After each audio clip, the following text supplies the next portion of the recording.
always really long. It's even longer in the spring, which I hate.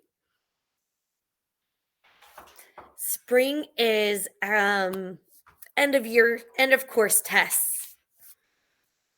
And it's like 3 weeks long. So, it's like right after spring break. Yes. Some of you may be at my site if you are near the Piqua area. That's my testing site. I'm one of the testing coordinators for the testing site in Piqua. Yes, I am. So if you are close by, yes, we're super close. So yeah, we may get to see each other in person. That would be so fun. Yes, that's far away. Very far away. Ashland is far away. Pardon my yawn.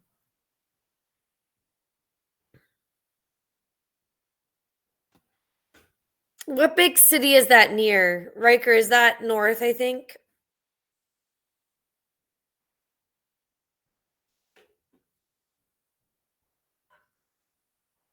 I think it is. Awesome. Well, while I wait, Cincinnati, Westchester. It's a good space. Right near IKEA. One of my faves. Columbus. Good. Near Youngstown. I was just up. I know where that is too. Well, no matter where you are, I love that we can be together virtually. I do. That is my IKEA store of choice, Justin. Is the Westchester store. I like to come down to Westchester for a good IKEA shop.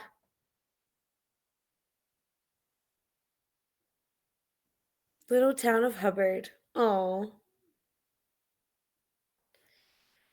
Awesome. Well, today we are going to take what we learned yesterday about transcription. All right. We're building what? We're going to be building, starts with a P. It's one of those macromolecules that we learned about early on in the year.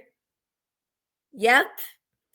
We're building proteins. So, how do our cells make proteins? All right. We learned that a protein is not a living thing, it's a non living macromolecule that we need to survive. We learned that proteins are made of amino acids. We learned that proteins are made in what organelle of the cell?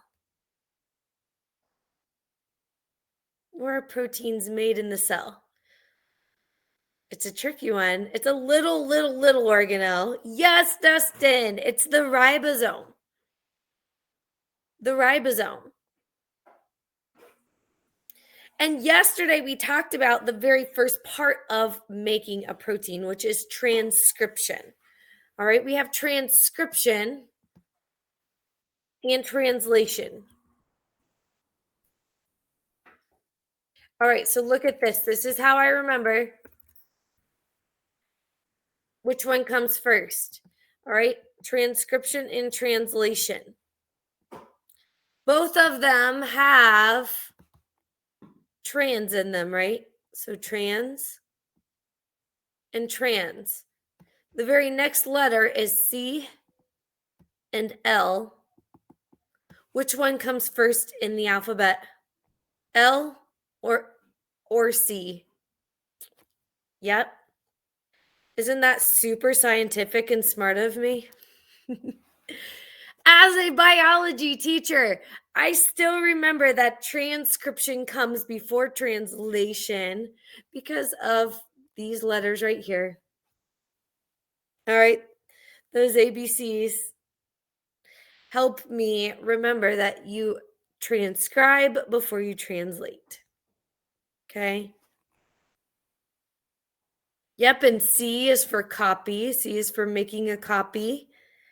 And yesterday we learned that transcription happens in where of the cell? Not the ribosome yet. We make them in the ribosome, but first we go where? Where do we go? We go to the nucleus in transcription and we get a copy of the recipe. We get a copy of the DNA of how to make the protein.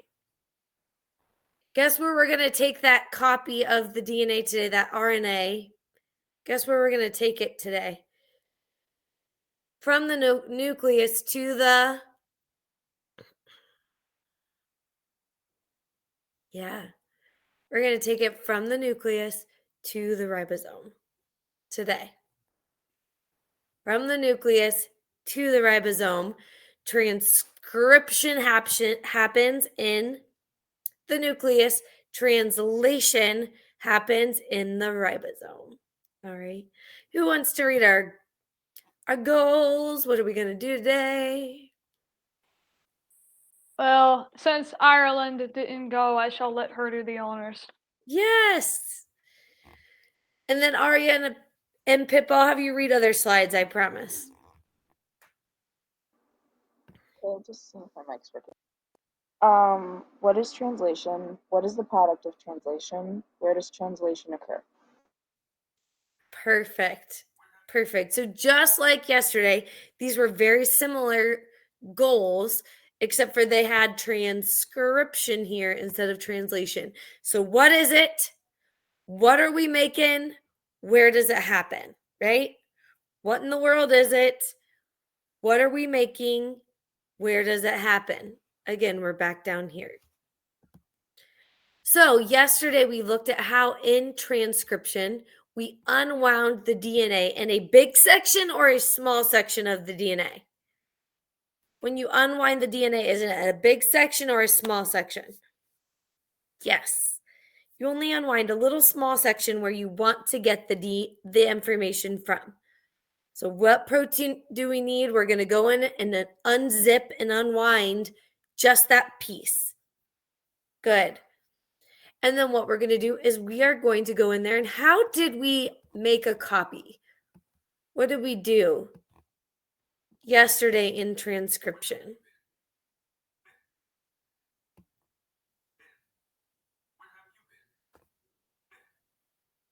You copied the DNA. How did we copy it?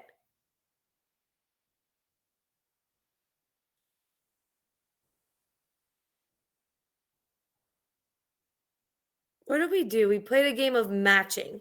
Let's pull up the whiteboard. And because half of the class was not here yesterday, let's do this. So A, T, T, C, G, C, or A, C. All right. So if this is the DNA that is unwound, all right, this is the DNA strand. We're going to split it right here. Okay. This is our DNA strand, and it reads this. Is there someone here from yesterday that will show them how we matched up things in transcription? How did we get from our DNA? How do we get our RNA? How do we make our RNA copy? I'm going to put RNA down here.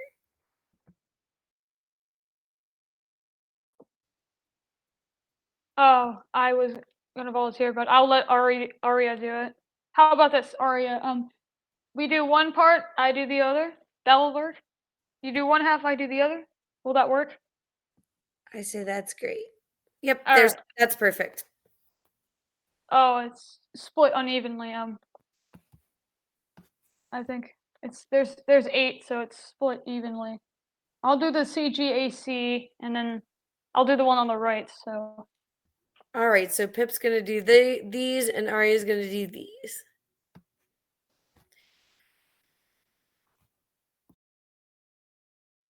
There we go. I split it.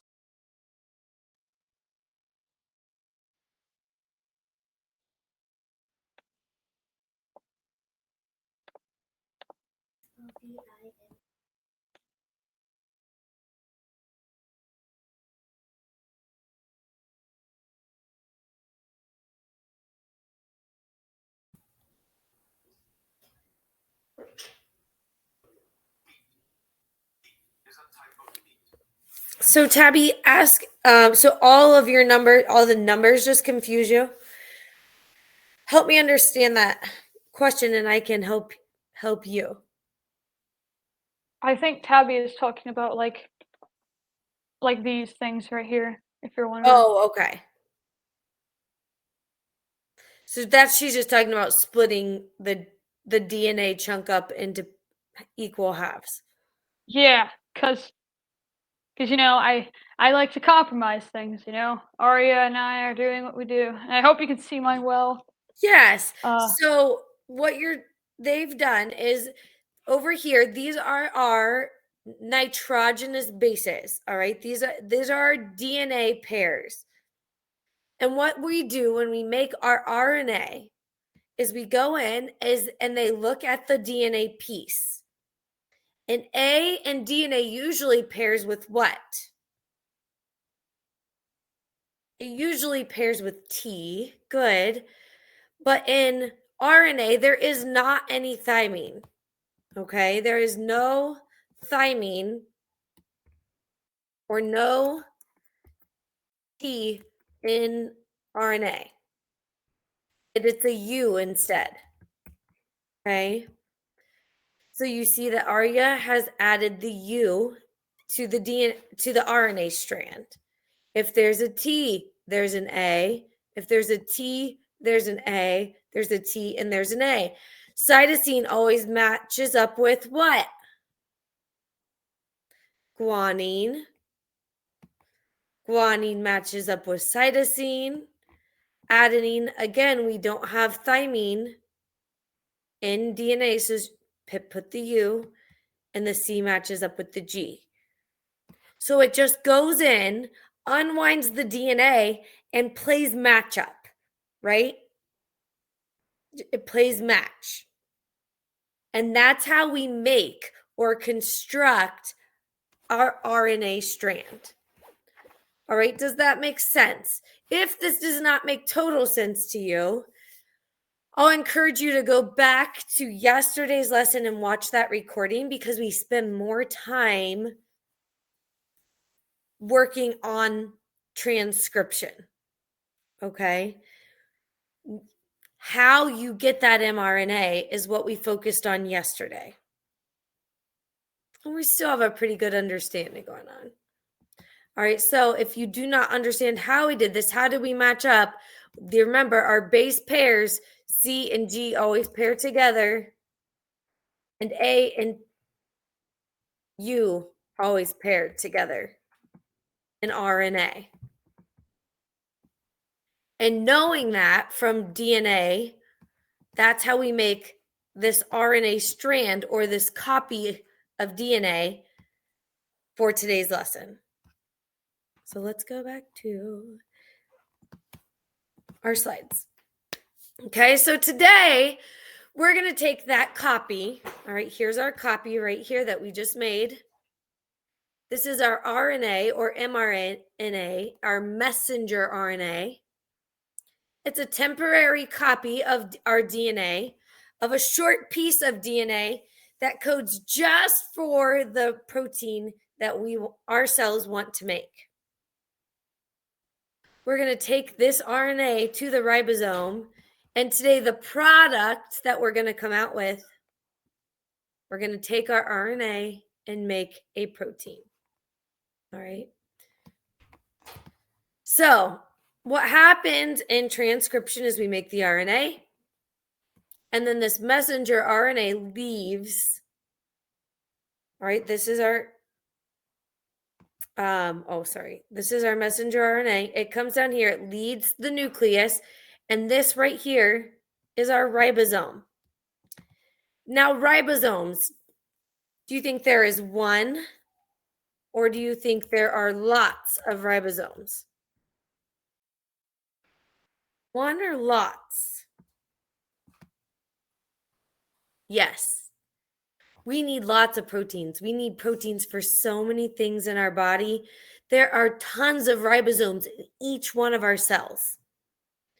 Yes, in the cytoplasm itself there are ribosomes, and all over that rough endoplasmic reticulum, what makes it look rough and bumpy is that it's covered and it looks kind of like little pimples, okay? But what those little pimples all over the rough endoplasmic reticulum are ribosomes. And it's making those proteins. All right. So what happens is we take this ribbon-like copy of our DNA, comes through. Hey, Milo, will you grab some tape out of the drawer? Comes through the ribosome, and the ribosome reads it.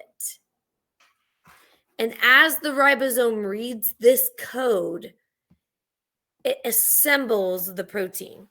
All right. I kind of like to think of it as a tape dispenser. We're all familiar with this, right? We shall thank Mila for giving it to you. Yes, she is my stagehand for biology. All right, as the tape gets pulled through, this tape is kind of like the RNA, right? This is like the code. And as it comes through the ribosome, up here, a protein is made and then released. All right. So let's look at like what that does. So the tape dispenser is like an overarching image of what actually happens. So let's look what happens as our ribosome reads the code. So I want to cover up this whole slide. Let's fill it. I'm going to cover up everything so that you're not overwhelmed, except for this. All right. What are these letters right here? C, U, U. What are those letters? Cytosine and uracil. Right? Those letters are our bases. That is our RNA that we just got a copy of up there in that nucleus. What our ribosome does is it takes chunks. Oh, Mila, can you do me one more favor? Can you get me a Sharpie marker? Be the helper, Mila. I know, she always comes through for me. All right, so this is our RNA bases. What our ribosome does is it takes them in pairs or like pieces of 3. Thank you. You're the sweetest helper. So cytosine, uracil. It takes those bases and puts them in not pairs, but like in triads. Still can't really see that. Let me try the other color. That's why I gave you two. You gave me a choice, didn't you? You don't have black, do we? Yeah. It's okay. This green one I think is going to show. I have a black one, but I wish I could give it to you. Pip would be my helper if she was here. I just know it. CUU. There we go. All right. So what our ribosome does is it breaks down our nitrogenous bases into sets of 3. And what those sets of 3 do is we call those a codon. Everybody type codon. All right. Each 3 bases give us a codon, and they're in a specific order. So just like it made that recipe, just like okay, so when you make a cake, you first mix the what? There's different types of ingredients. The batter, but you kind of have to mix the batter in a specific order. Yes, you have to mix the wet ingredients together and the dry ingredients together. So like when we make chocolate chip cookies, we mix together our flour, our baking soda, and our salt all together. All right, all those go together, and then we have to mix together like our eggs and the vanilla and sugar too. We add the sugar in with that. But for the most part, it's your wet ingredients and your dry ingredients, right? It matters the order in which you incorporate each ingredient. Yes, you're right, Justin. And so, just like it matters for the order of a recipe, it's the same way for each protein. There's an order in which the codons are arranged. All right. So, each codon codes for basically an ingredient. All right. And those ingredients are called amino acids. All right. So, like the first codon might code for an egg. And then it will read the next codon. The next codon, let me get rid of this box. The next codon might code for the flour, right? Yes, the amino acids are your ingredients of making a protein. All right. And there's a chart of all the possible amino acids. I think there's like 25, 27 different amino acids that you can have that makes a protein. Okay. And your codons code for that. So it kind of looks like this. So this is our tape, right? That's our mRNA right up here, right? This is what came from our nucleus. This is the recipe. This is the copy. And one by one, these are what we call the anticodon. Right? These anticodons actually have the same bases. They find the match using the same bases, and that's what attaches. Look, see these down here, these boxes are our ingredients. These are our amino acids. Does that make sense? So it's all in code, but this is our amino acid that correlates with this code. And this code goes with that code that came from the nucleus, which is the master code. Isn't this like seriously genius on a very cellular level? I mean, think about that. The code makes a copy, which is a different code, which goes to your ribosome that matches up with another code that matches up with an ingredient that makes everything your body needs to live. Yeah, I like that. Like an adapter, Dustin. That's perfect. I mean, think of what an intricate process of codes this is. Like, what an amazing design, right? So cool.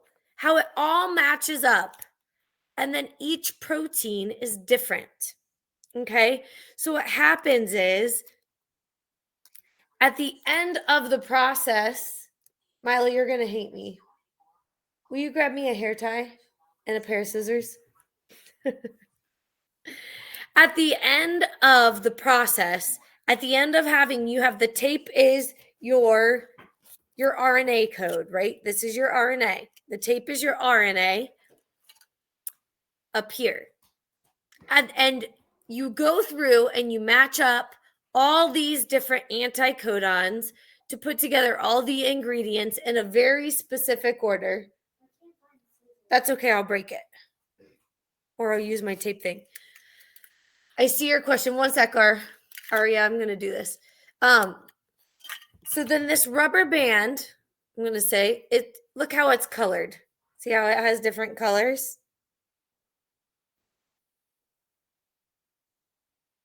All right, maybe these colors represent each amino acid. What happens when we're done and we get all the amino acids attached that are in this code? Do you know what happens? it starts twisting. The code of amino acids starts twisting. What happens if I twist this rubber band far? What's going to happen? Who's going to tell me what happens? What happens if I keep twisting this? It could break, but most likely it's not going to break. What happens if you twist a rubber band?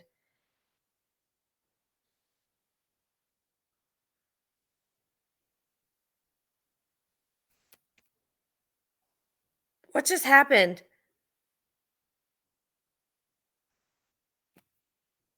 It twisted up. It twisted up on itself, right? I'm going to try to show you this. It's untwisting. Do you see that? See how it's twisting up into a shape? That is what happens. And every protein has a different shape. Every protein twists into a different shape. So we can identify a protein by its shape. How cool is that? Okay, so the shape and the length of this varies. The amount of amino acids and the order of amino acids varies. And then as it twists, because of the amino acids and the shapes of them, they all twist up just a little bit differently.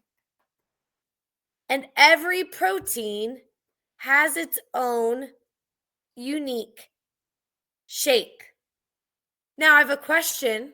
Who remembers the beginning of the year when I showed you a shovel?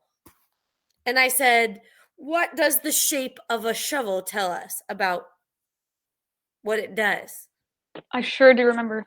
You Shape remember of a shovel, you know, its function. We Yeah. use it to dig a hole and all that. Right. We talked about how the actual shape equals its function. Like a tooth. We could tell like that a giraffe is a plant eater because it has square teeth. Oh, and it's the same thing with our proteins. The shape of the protein identifies it and tells us its function. How cool is that? So that's something that you learned in the very first couple weeks of school is coming full circle right now before we go into Christmas. Okay? So transcription. Oh, sorry. You're fine. Transcription, we get the mRNA copy. We take our tape and we break it down in the ribosome into chunks of 3 codons to read it. We read it in pieces of 3, just like we read words. You know, we have letters, we have the alphabet, and we don't just read the alphabet, we read words, right? These are our words of RNA. They're called codons. Each codon gives us a code for a specific amino acid. And those amino acids are what build our proteins. How cool is that? Okay, coming back. Sorry, Aria. I was like just on a rant. I'm trying to come back. Okay, is that why no one's DNA? Yes, absolutely. That it's really cool that all of our DNA is made of the same 4 base pairs, but yet there is like not one person that is identically the same because of all the possible combinations. So Just I just 4 wanted to different- add on something for, you know, since you talked about the shovel example. Yes. So I do remember function.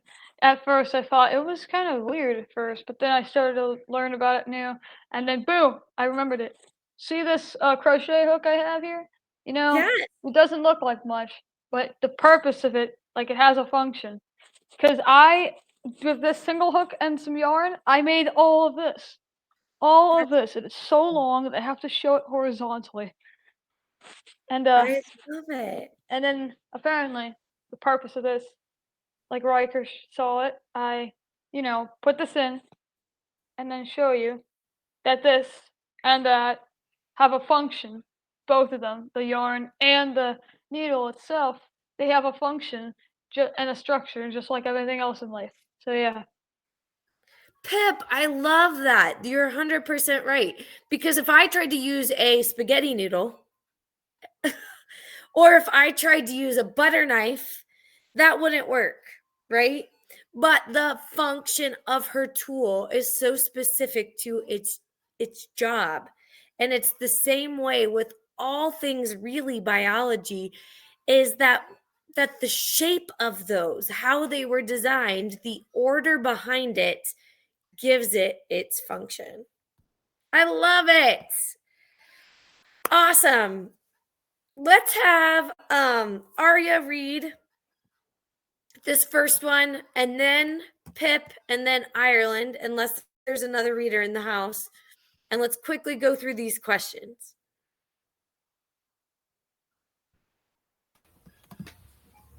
Which outcome occurs after mRNA is transcribed? A. It remains in the nucleus. B. It becomes part of the DNA. C. It enters the cytoplasm and moves toward the ribosomes. Or D. It leaves the cytoplasm. Perfect. So what do you guys think? I'm going to give you polling. Which outcome occurs after we get our mRNA copy? We've got our mRNA copy. Does it stay in the nucleus? Does it become DNA? Does it enter the cytoplasm and move toward the ribosomes, or does it leave the cytoplasm? Very good. Yes. So it is going to enter the cytoplasm. It's going to leave that nucleus and go towards the ribosome, and the ribosome is where we make proteins. Good job and great reading. MEAT? Yep. All right. Pip, read us number 2 if you don't mind. All right. The nucleotides on the mRNA or messenger RNA are organized into a group of 3 letters. This grouping of 3 letters, oh, hold on, I gotta move pollen out of the way, is called a what? A, sugar, B, anticodon, C, codon, or D, ribosome. Thank you. Good. Does anybody remember what that is? Those 3 letters, those words, right? What are those 3 letters? Good. Those, you guys are doing it fantastic. Is C. It's a codon. Codon. And C is the magic answer. All right. And Ireland, if you don't mind reading the last one. Sure. What is linked together to form a protein? A. Carbohydrates. B. Amino acids. Or C. Lipids. All right. What is it that we put together to form a protein? Is it carbohydrates? Is it amino acids? Or is it lipids? Here comes polling. Whatever you do, don't choose D. It's not an option here. If you choose D, you're really confused. Yes, amino acids. Those codons code that those 3 those 3 base pairs that make a codon. They code for a specific amino acid. We string those amino acids together, and when they're done, they do what? They start to twist and fold and make a crazy shape, and that crazy shape gives us the function of that protein, as also is the identity of the protein. All right.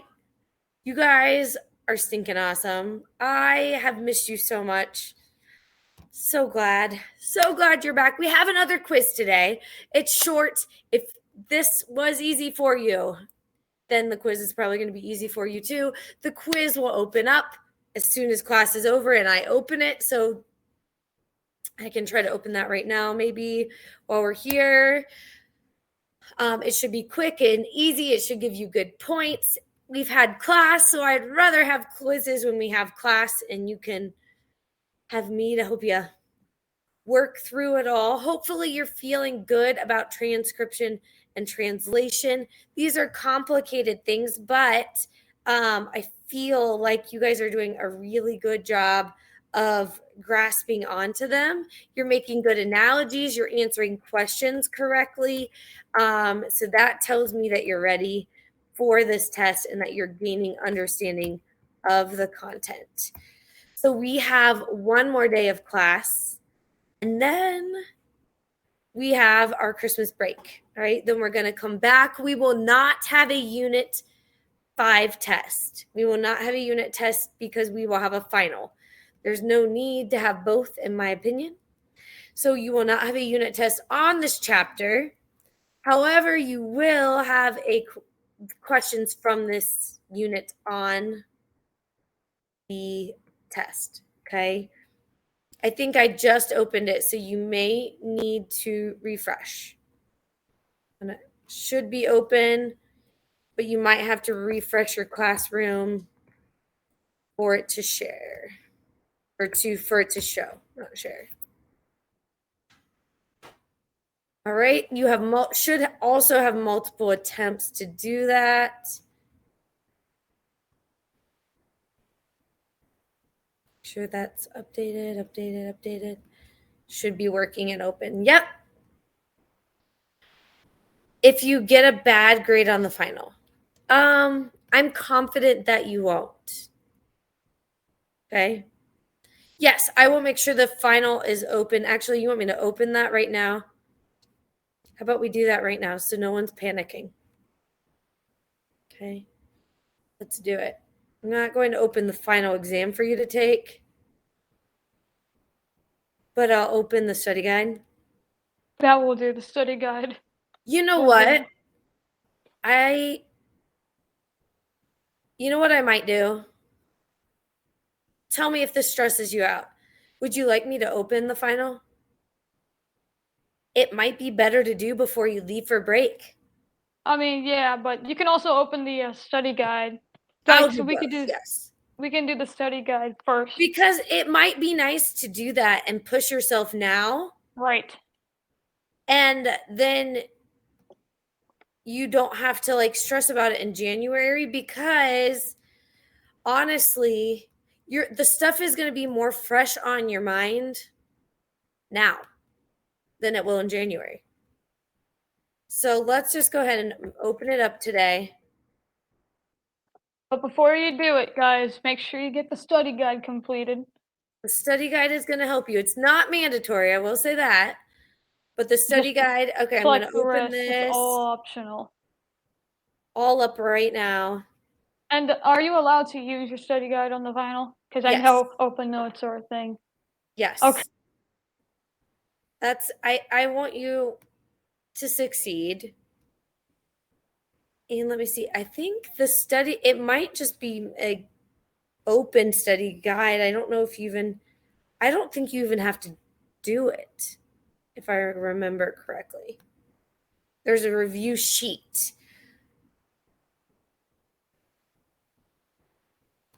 I don't know that there's an actual study guide itself. It might just be a review sheet.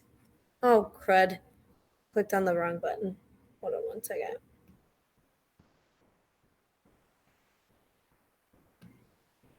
All right, it should be open. Okay. So there's that. Yes, it is a review sheet.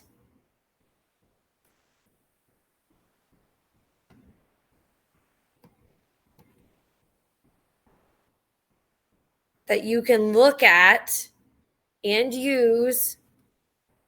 There's also a Kahoot game that is in the classroom that you can play on your own. I am opening all versions of the test, so give me a second, because I don't want anyone panicking. They see it's overdue. It is not. Yeah, it's due after break, like Neve asked if it's due after break. It is due after break. However, you honestly might do better because the stuff is more fresh on your mind If you do it right now, if you do it this week before you leave. Okay. So it's open. You don't have to do it right now, although it might come highly recommended by me to do it.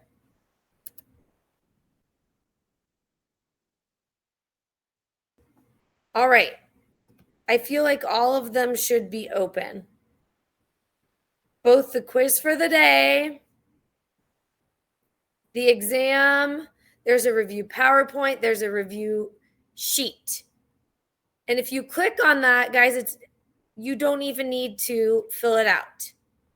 It's filled out for you. So your study guide for the exam is filled out for you.